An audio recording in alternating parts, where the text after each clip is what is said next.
एक ऐसा देश जहां पर बच्चों से ज्यादा एडल्ट्स के डायपर बिकते हैं, जहां साल 2002 से लेकर अब तक 9000 से ज्यादा स्कूल बंद हो चुके हैं क्योंकि उस देश में पढ़ने के लिए बच्चे ही नहीं बचे। और इस देश में हर साल जन्म लेने वाले बच्चों की संख्या इतनी कम होती जा रही है कि अकॉर्डिंग टू एक्सपर्ट्स आने वाले कुछ समय में ये देश इस दुनिया के मैप से डिसअपियर हो सकता है। मैं बात कर रहा हूँ जापान की, वो देश जिसको हम टेक, डिसिप्लिन और रोबोट्स के लिए जानते हैं, जिसके बारे में हम कहते हैं कि ये देश हमसे 50 साल आगे चल रहा है। आज वही देश खुद का अस्तित्व बचाने की जंग लड़ रहा है। ना कोई युद्ध, ना कोई जहरीला वायरस, ना भूकंप, फिर भी जापान खतरे में है। क्यों? क्योंकि जापान में लोग बच्चे ही नहीं पैदा कर रहे। अजीब है ना, इंडिया में तो हमने इसका उल्टा सुना है कि पॉपुलेशन बढ़ रही है, दुनिया की रिसोर्सेज खत्म हो रहे हैं, कम बच्चे पैदा करने चाहिए, पॉपुलेशन को कंट्रोल में रखना चाहिए। लेकिन हमसे आगे चल रहे इस देश में तो कुछ उल्टा ही हो गया। तुमको यकीन नहीं होगा, साल 2024 में जापान में मात्र 6.8 लाख बच्चे पैदा हुए हैं। इससे ज्यादा तो हमारे मध्य प्रदेश में हर साल बच्चे पैदा हो जाते हैं। सोचो, जापान की टोटल आबादी है 12.5 करोड़ और सिर्फ एक साल में जापान की आबादी में 9 लाख लोग कम हो गए। इसका मतलब जापान में मौतें जन्म से दोगुनी हो रही हैं। गांव हैं, घर हैं, लेकिन उनमें रहने वाला कोई नहीं। हर नई जनरेशन पिछली जनरेशन से छोटी है और अगर यही चलता रहा तो जापान में 2070 तक 40% आबादी 65+ होगी। मतलब ये देश होगा बूढ़ों का देश। और इस प्रॉब्लम से निपटने के लिए इनकी सरकार ने जो तरीका निकाला है ना, वो सुनकर तुम अपना सिर पकड़ लोगे। और ये केवल जापान की कहानी नहीं है, साउथ कोरिया, चाइना भी इसी प्रॉब्लम से जूझ रहे हैं। और आपको सुनकर यकीन नहीं होगा कि भारत में भी ऐसे ही हालात बनने वाले हैं आने वाले समय में। तो जानते हैं हम कि जापान में क्या चल रहा है, आखिर देश धीरे धीरे क्यों खत्म हो रहा है, और ये जो कुछ भी हो रहा है क्या ये हमारी भी आने वाली सच्चाई है? क्या हम भी एक दिन इस दुनिया के नक्शे से मिट जाएंगे?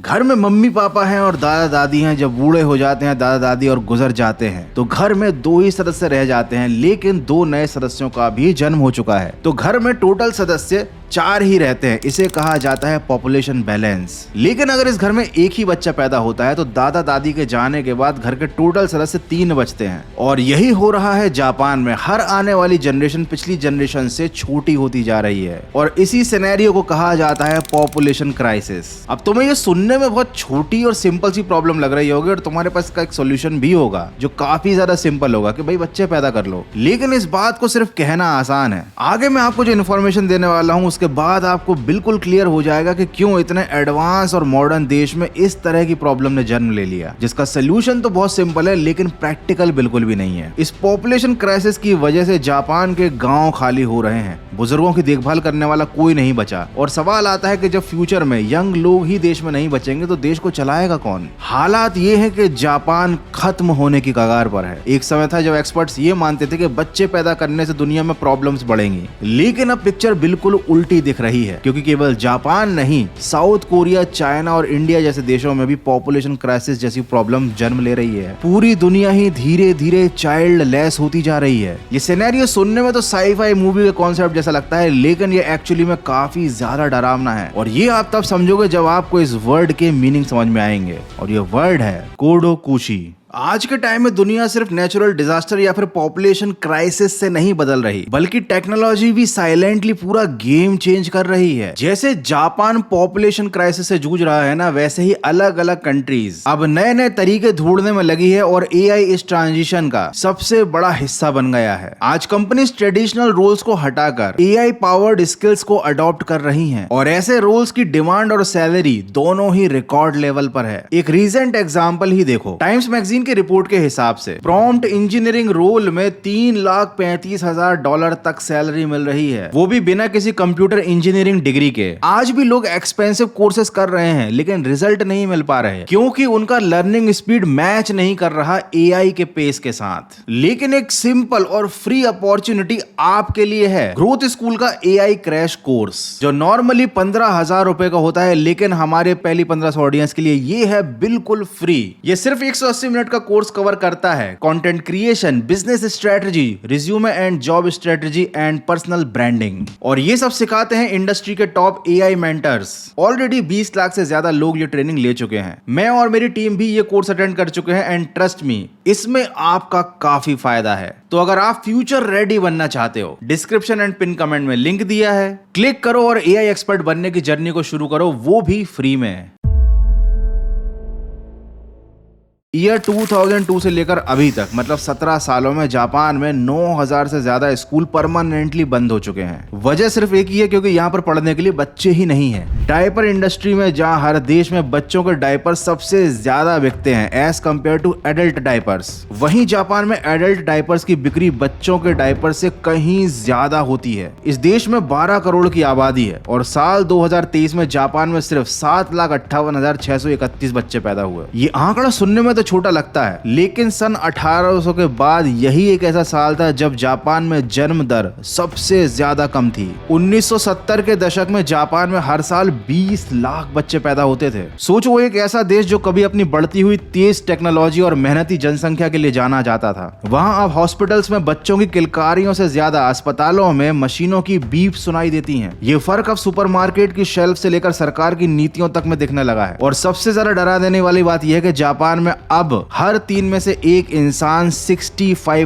प्लस की एज का है। और इस कड़वी सच्चाई ने जापानियों के दिमाग पर इतना गहरा असर डाला है कि उन्होंने अपने लिए एक शब्द बना लिया है, जो है कोडोकुशी, और इसका मतलब होता है अकेले मर जाना। ये वो स्थिति होती है जब कोई बुजुर्ग बिना अपनों के चुपचाप इस दुनिया से चला जाता है और किसी को उनके मरने की खबर तक नहीं होती। जापान में ऐसे बुजुर्गों की संख्या बढ़ती ही जा रही है, जो बिना परिवार के अकेले ही ऊपर चले जाते हैं। कई बार ऐसा होता है जब पति पत्नी में से कोई एक गुजर जाता है तो दूसरा व्यक्ति अकेलेपन का शिकार हो जाता है, वो दुनियादारी से कट जाता है, वो अपने अकेलेपन में धीरे धीरे खो जाता है। और अक्सर पड़ोसियों के उनके जाने की खबर तब पता लगती है जब उनके अपार्टमेंट या उनके घर में से दुर्गंध आने लगती है। जापान में इस तरह के अंत को कहते हैं कोडोकुशी। और ये केवल एक शब्द नहीं है, जापान में ऐसी घटनाएं आम हो चुकी हैं, क्योंकि मोस्टली परिवारों में बच्चे पैदा ही नहीं होते। और जब घर में बच्चे ही नहीं होंगे तो बुजुर्गों का ख्याल कौन रखेगा? उनके अंत समय में उनके साथ कौन रहेगा? और इस अकेलेपन के पीछे केवल कम पैदा हुए बच्चे जिम्मेदार नहीं है, बल्कि बहुत ज्यादा मॉडर्न सोसाइटी भी इसके पीछे जिम्मेदार है। इस नए जमाने की पीढ़ी ने नई पीढ़ी को लाना तो बंद कर ही दिया है, लेकिन साथ ही साथ उन्होंने अपनी जिम्मेदारी से भी मुंह फेर लिया है। इससे रिलेटेड मैं आपको एक बहुत इंटरेस्टिंग बात बताऊंगा, लेकिन उससे पहले मैं आपको बताता हूँ अकिया के बारे में। आप इंटरनेट पर सर्च करना अकिया होम्स जापान। अकिया का मतलब होता है सूने और खाली घर। मतलब ये वो बड़े बड़े बंगले थे, वो बड़ी बड़ी हवेलियां थी जिनमें कभी दादा दादी पर दादा दादी रहा करते थे, लेकिन धीरे धीरे उनकी जनरेशन खत्म होती गई, लोग शहरों में मूव करते गए या फिर उन्होंने बच्चे ही पैदा नहीं किए, तो फिर उनकी प्रॉपर्टी का ख्याल रखने वाला कोई नहीं हुआ। एंड देन ये जो प्रॉपर्टीज थी, ये अकिया हाउसेस जो थे,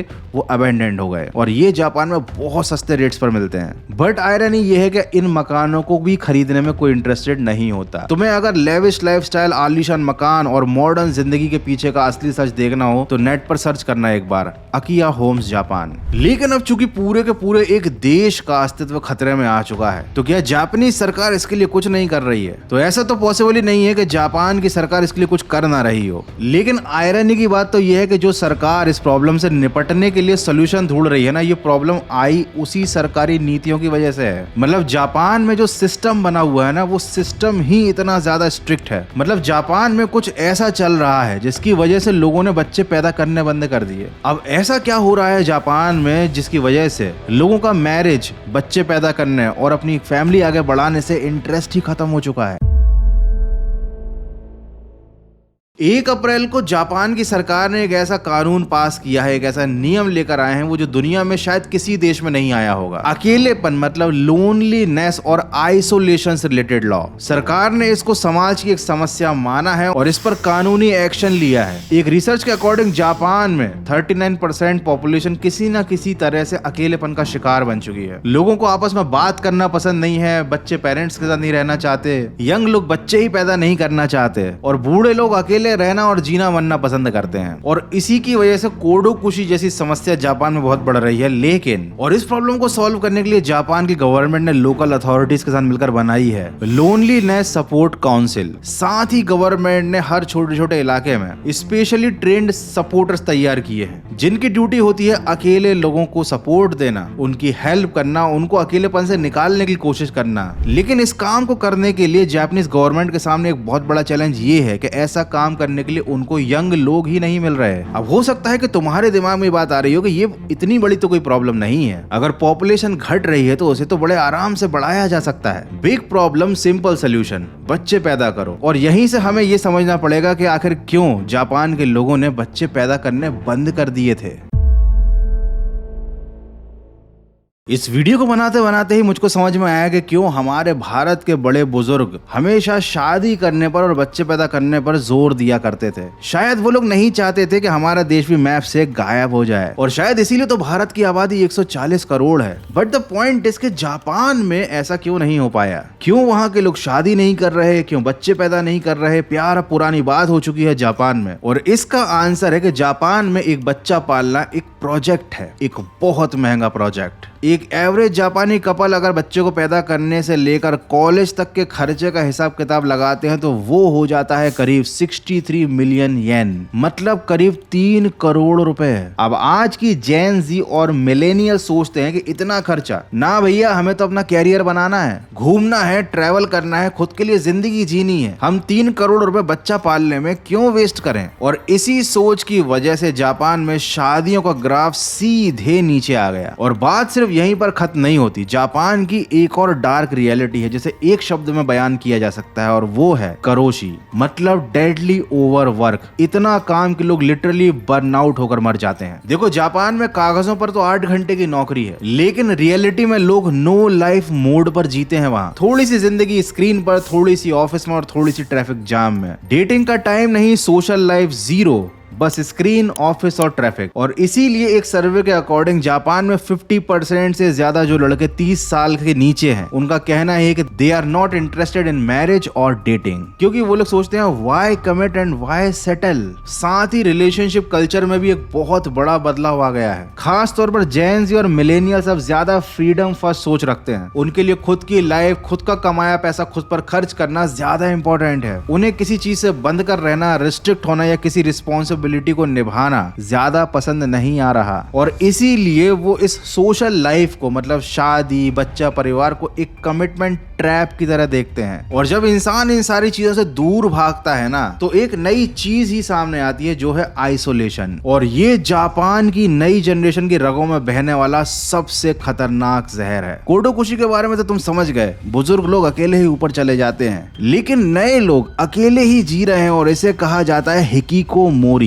ये एक तरह का आइसोलेशन है जो जापान में बहुत तेजी से फैल रहा है। जापान में ऐसे लाखों लोग हैं जो जिंदा तो हैं लेकिन समाज से, दीन दुनिया से पूरी तरह से कटे हुए हैं। इन्हीं को कहा जाता है हिकिकोमोरी। ये महीनों तक, सालों तक अपने कमरों से बाहर नहीं निकलते, ना परिवार से कोई लेना देना, ना कोई दोस्त, ना कोई रिश्तेदार, ना कोई रिलेशनशिप। बस एक दरवाजा बंद रहता है और दरवाजे के पीछे होती है तन्हाई। और इस सिचुएशन में जापान में सबसे ज्यादा वो लोग हैं जिनकी उम्र है 20 से लेकर 30 साल। एंड लिटरली जापान में ऐसे 15 लाख लोग हैं जिन्हें किसी से कोई मतलब नहीं है। ये दुनिया के लिए इनविजिबल हो चुके हैं। और ये केवल कोई सोशल ट्रेंड नहीं है, ये एक बहुत बड़ी साइकोलॉजिकल इमरजेंसी है। और अब जानते हैं कि आखिर इस प्रॉब्लम का सलूशन क्या है। जापान की सरकार ने समझ लिया है कि अब केवल टीवी एड चलाने से या बातें करने से काम नहीं बनेगा, अब वक्त है एक्शन लेने का। तो अब सरकार ऐसे क्या कदम उठाए कि लड़का लड़की शादियां करें, बच्चे पैदा करें और परिवार को बढ़ाएं। यहाँ पर नाम सामने आता है टोक्यो फुटारी स्टोरी का। ये एक ऐप है और ये टिंडर नहीं है, टिंडर जैसा एक जापानीज ऑफिशियल गवर्नमेंट का ऐप है।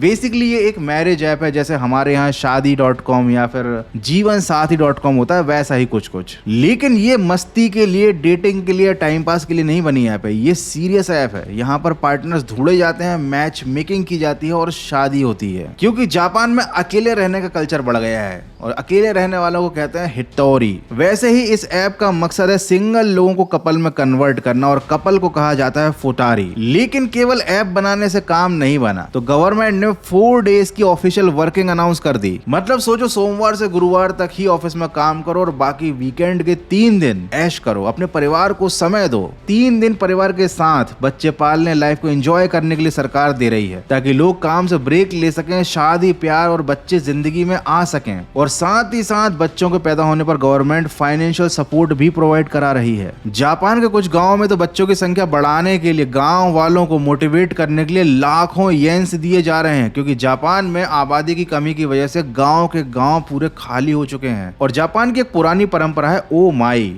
इसका मतलब समझकर तुम खुद बोलोगे ओ माई गॉड।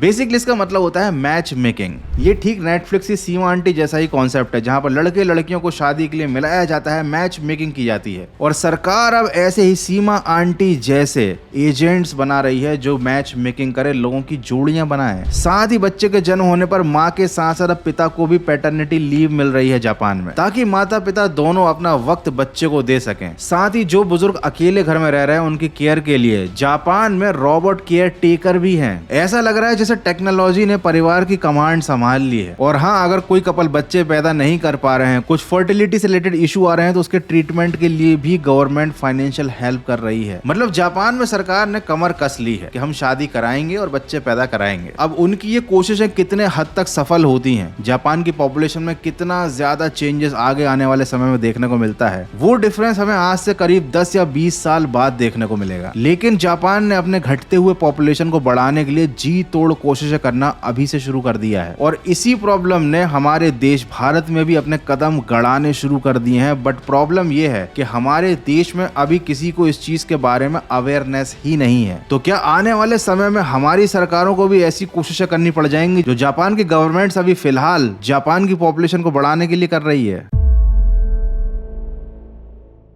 देखो, अभी फिलहाल हमारे यहाँ की पॉपुलेशन तो बढ़ती ही जा रही है। 143 करोड़ की जनसंख्या वाला देश, जो दुनिया में सबसे ज्यादा आबादी वाला देश है, वहाँ ये इमेजिन करना बिल्कुल भी ठीक नहीं है कि पॉपुलेशन क्राइसिस आ सकता है। वहाँ पर पॉपुलेशन क्राइसिस की बात करना बेवकूफी होगी। लेकिन हमारे यहाँ भी ट्रेंड्स में बदलाव साफ दिख रहे हैं। जैसे जैसे पढ़ाई लिखाई बढ़ रही है, नौकरी के दबाव में लोग बिजी होते जा रहे हैं, पर्सनल लाइफ लोगों की धीरे धीरे खत्म होती जा रही है, शादियों और बच्चों की संख्या भी अफेक्ट हो रही है।